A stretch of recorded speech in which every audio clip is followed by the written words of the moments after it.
اعوذ باللہ من الشیطان الرجیم بسم اللہ الرحمن الرحیم اللہم صلی علی سیدنا مولانا محمد وعلی آل سیدنا مولانا محمد وبارک وسلم صلی علیہ۔ اور اگر تم ایک بیوی کے بدلے دوسری بدلنا چاہو اور اسے ڈھیروں مال دے چکے ہو تو اس میں سے کچھ واپس نہ لو، کیا اسے واپس لوگے؟ جھوٹ باندھ کر اور کھلا گناہ سے، اور کیوں کر اسے واپس لوگے حالانکہ تم میں ایک دوسرے کے سامنے بے پردہ ہو لیا اور وہ تم سے گہرا عہد لے چکے، اور باپ دادا کی منکوحہ سے نکاح نہ کرو مگر جو ہو گزرا، وہ بے شک بے حیائی اور غضب کا کام ہے، اور بہت بری راہ حرام ہوئی تم پر تمہاری مائیں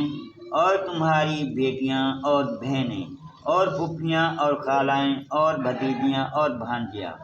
تمہاری مائیں جنہوں نے دودھ پلایا، اور دودھ کی بہنیں اور عورتوں کی مائیں اور ان کی بیٹیاں جو تمہاری گود میں ہیں، ان بیویوں سے جن سے تم صحبت کر چکے ہو، پھر اگر تم نے ان سے صحبت نہ کی ہو تو ان کی بیٹیوں میں حرج نہیں، اور تمہاری نسلی بیٹیوں کی بیویاں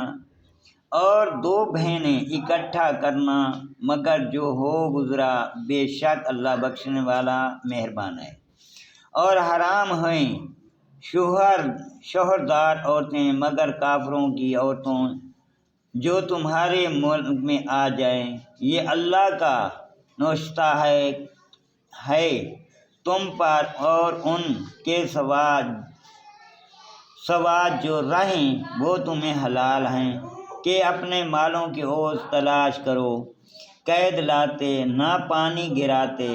تو جن عورتوں کو نکاح میں لانا چاہو ان کے باندھے ہوئے مہر انہیں دو، اور قرارداد کے بعد اگر تمہیں آپس میں کچھ رضامندی ہو جاوے تو اس میں گناہ نہیں، بے شک اللہ علم و حکمت والا ہے۔ اور تم میں بے مقدوری کے بعد جن کے نکاح میں آزاد عورتیں ایمان والیاں نہ ہوں تو ان سے نکاح کر کے جو تمہارے ہاتھ کی ملک ہیں ایمان والی کنیزیں، اور اللہ تمہارے ایمان کو خوب جانتا ہے۔ تم میں ایک دوسرے سے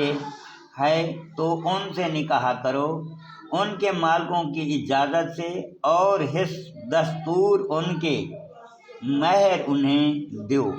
قید میں آتیاں نہ مستی نکالتی اور نہ یاریاں بناتے، جب وہ قید میں آ جائیں پھر برا کام کریں تو ان پر اس سزا کی آدھی ہے جو آزاد عورت پر ہے، یہ اس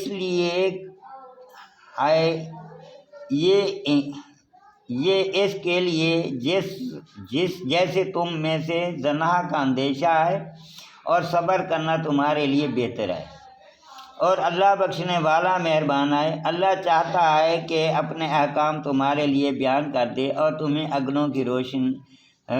روشنی بتا دیں، اور تم پر اپنی رحمت سے رجوع فرمائے، اور اللہ علم اور حکمت والا ہے۔ اور اللہ تم پر اپنی رحمت سے رجوع فرمانا چاہتا ہے، اور جو اپنے مردوں کے پیچھے پڑے ہیں وہ چاہتے ہیں کہ تم سیدھی راہ سے بہت الگ ہو جاؤ۔ اللہ چاہتا ہے کہ تم پر تخفیف کرے، اور آدمی کمزور بنایا گیا۔ اے ایمان والو، آپس میں ایک دوسرے کے مال ناحق نہ کھاؤ مگر یہ کہ کوئی سودا تمہاری باہمی رضامندی کا ہو، اور اپنی جانیں قتل نہ کرو، بے شک اللہ تم پر مہربان ہے۔